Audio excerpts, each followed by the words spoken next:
গড়ধাম। এখান থেকে আরও 6 কিলোমিটার।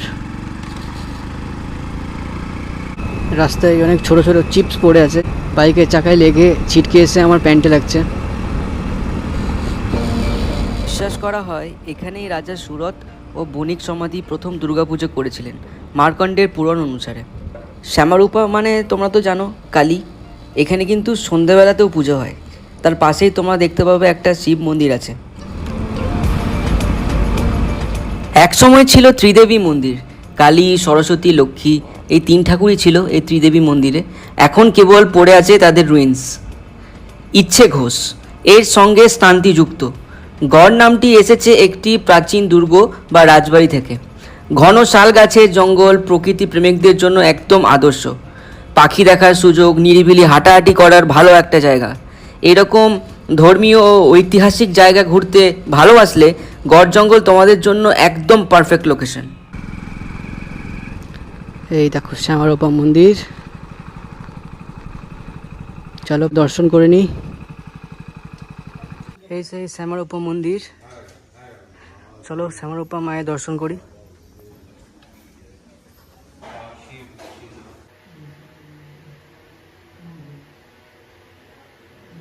থেকে ইন্টারেস্টিং জিনিস হচ্ছে এই চৌবাচ্চাগুলো দেখতে পাচ্ছ, এই চৌবাচ্চা, এখানে খিচুড়ি রাখা হয়, খিচুড়ি ভোগ মৎস্যব হয় অষ্টমীতে আর নবমীতে।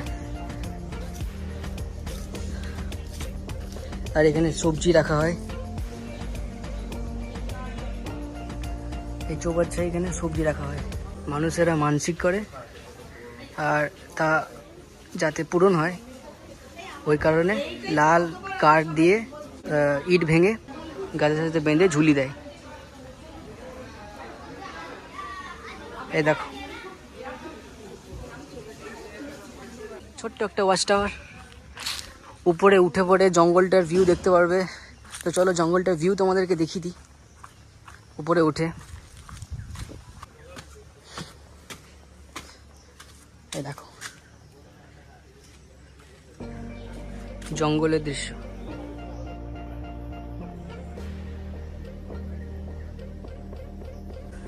আজকের জন্য এটুকুই।